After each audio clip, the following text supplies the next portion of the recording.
아니, 나름대로 준비를 했다고 생각했는데 이게 이렇게 빠듯할 줄은 몰랐어요. 여러분, 혹시 이런 이야기 들어보신 적 있으신가요?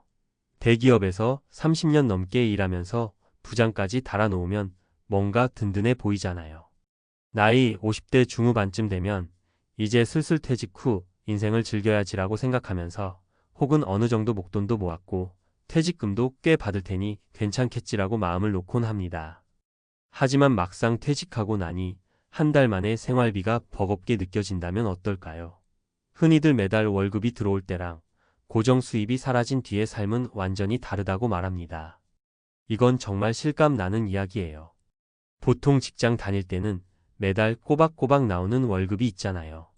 그러니 생활비를 세세하게 신경 쓰지 않아도 다음 달 월급 들어오면 메우지 뭐라는 아니란 생각이 깔려 있습니다. 부장까지 달았으면 보너스도 꽤나 나오는 편이었을 텐데 그게 갑자기 제로 상태가 되는 거죠. 그리고 연금이라든지 모아둔 퇴직금이 있더라도 우리의 기대만큼 안정적인 현금 흐름을 만들어주지 못하는 경우가 많습니다.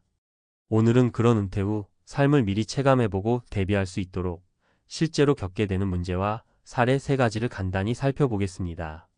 그리고 그 문제들이 왜 발생하는지 어떤 부분을 준비해두면 좋을지 같이 이야기를 나눠볼까 해요.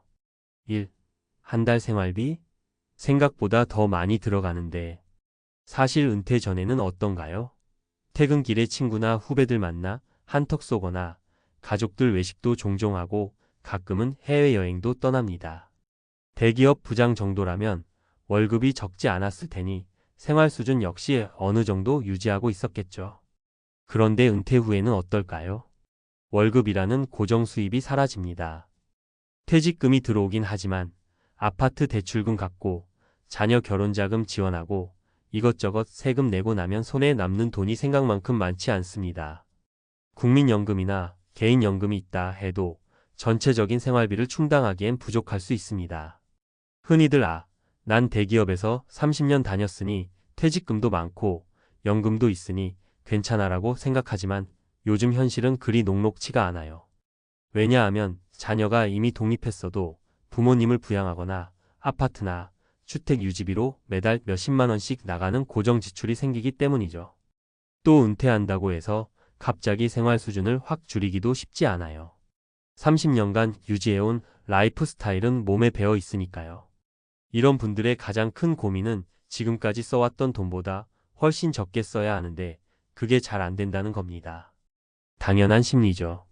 일단은 뭔가 대단한 여행이나 소비를 줄이기 전에 평소처럼 한 달을 살면 간단히 몇백만 원은 우습게 나갑니다. 그리고 퇴직 전엔 다음 월급이 다시 채워주었지만 이제는 내 통장에서 줄어들기만 하는 구조죠. 그래서 은퇴 첫 달부터 마음이 급격히 불안해집니다. 아니 이대로라면 3년, 5년 뒤에는 어떡하지? 하는 걱정이 확 몰려오는 거예요.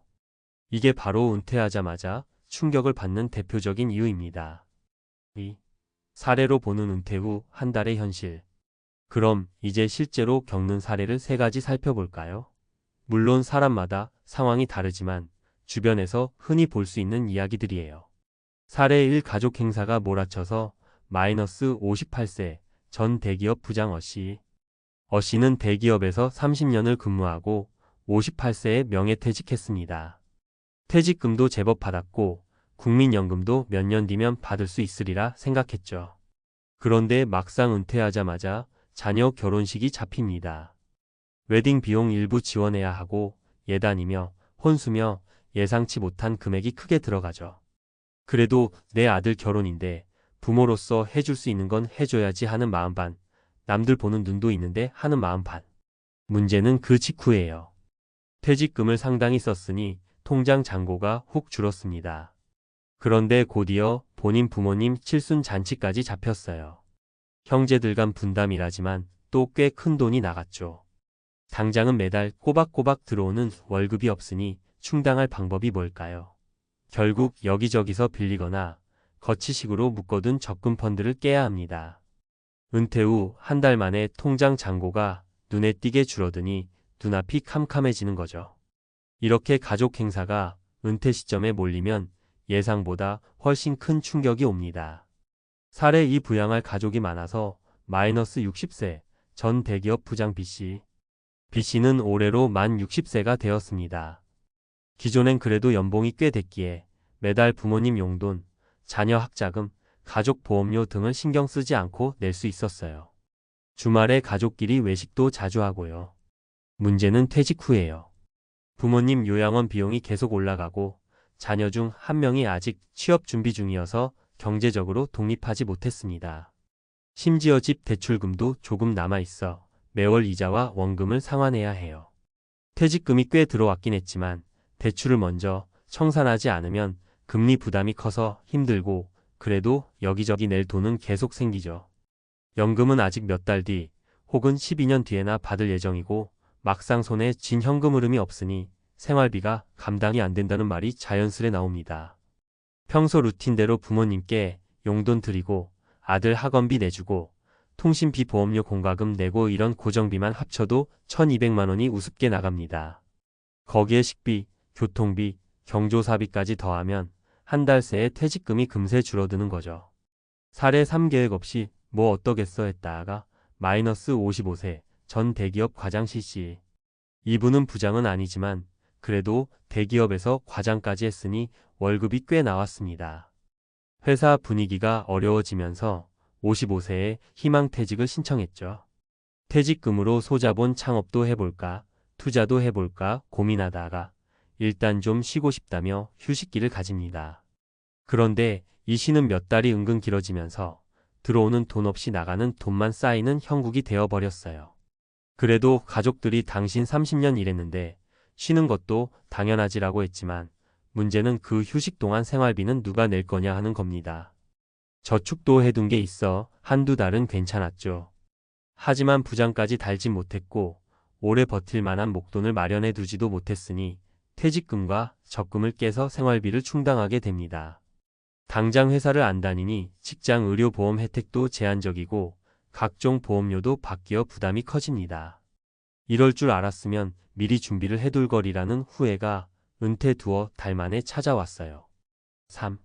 은퇴 후 생활비 충격 왜 발생할까? 현금 흐름 개시 플로이 없어진다. 직장 다닐 땐 월급이 입금 지출 구조였다면 은퇴 후엔 보유, 자산 지출 구조로 바뀝니다. 즉, 돈이 들어오기보단 나가기만 하는 상황이 되죠. 라이프 스타일을 갑자기 바꾸기 어렵다.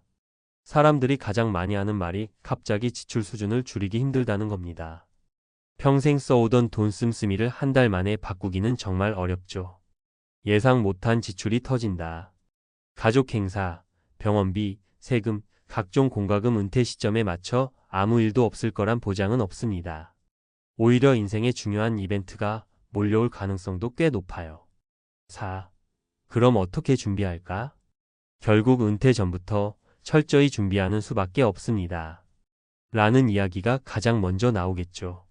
그렇다고 마냥 두려워하고 대비만 하다가 시간을 다 보낼 수도 없는 법.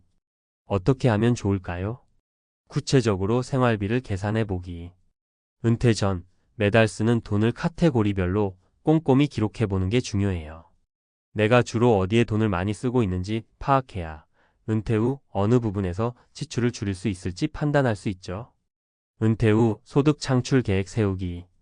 퇴직금과 연금만으로는 부족할 수 있으므로 파트타임 일자리나 컨설팅 자문 등 본인의 경험을 살릴 수 있는 방법을 미리 알아보는 게 좋아요. 최근에는 배달이나 택시 같은 일도 직접 해보시는 분이 많죠. 아르바이트를 작은 일로 여길 게 아니라 중요한 현금 흐름 수단이라고 생각하셔야 합니다. 고정지출 축소 방안 마련. 이미 대출이 남아있다면 금리를 낮출 수 있는지 조건을 바꿀 수 있는지를 은퇴 전에 미리 알아봐야 해요. 부모님이나 자녀 부양비도 조심스럽게 조정해야 할 수 있어요. 이번 달만이라도 조금 줄여볼까? 같은 대화를 하거나 가족이 함께 대안을 고민하는 과정이 필요합니다. 다양한 연금보험 상품 확인. 국민연금 외에 퇴직연금, 개인연금, ISA 개인 종합 자산관리계좌나 IRP 개인형 퇴직연금 등을 어떻게 활용할지 고민해야 합니다. 이왕이면 은퇴 시점까지 운용 전략을 세워두는 게 좋아요. 언제부터 얼마씩 받을 수 있는지 정확히 알아놓으면 막연한 두려움이 좀 줄어듭니다. 5. 마무리 인생 2막을 위해. 대기업 30년 차 부장도 은퇴 후 한 달이면 생활비에 놀란다는 말이 참 와닿지 않나요? 우리 모두 언젠가 은퇴의 문턱에 서게 됩니다. 그게 좀 더 일찍 올 수도 늦게 올 수도 있지만 준비 없이 맞닥뜨리면 누구나 큰 충격을 받을 거예요. 결국 관건은 미리 조금이라도 구체적으로 준비해 두는 것입니다. 대단한 자산가가 아니더라도 은퇴 후에 얼마가 들어오고 얼마가 나갈지를 미리 시뮬레이션해 보면 심리적 안정감이 생깁니다.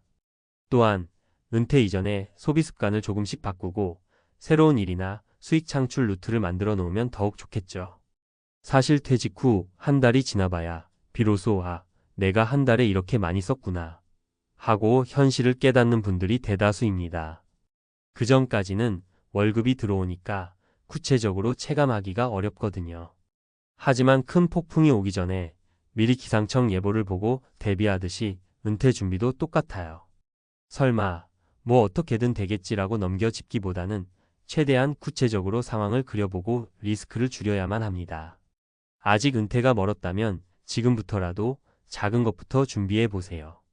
이미 은퇴하신 분이라면 늦었다고 생각 말고 지출 구조를 재정비하고 새로운 수입원을 찾는 데 집중해 보세요. 은퇴 후에도 생각보다 길고 다양한 인생 이막이 기다리고 있답니다. 그 긴 시간 동안 마음 편히 그리고 활기차게 살려면 결국 현실적인 재무 계획이 뒷받침되어야 하겠죠. 자, 오늘 이야기가 조금이라도 도움이 되셨으면 좋겠습니다. 설마 나한테 그런 일이? 라고 생각하는 순간 그것이 바로 현실이 되어버릴 수 있다는 점 우리 모두 꼭 명심합시다.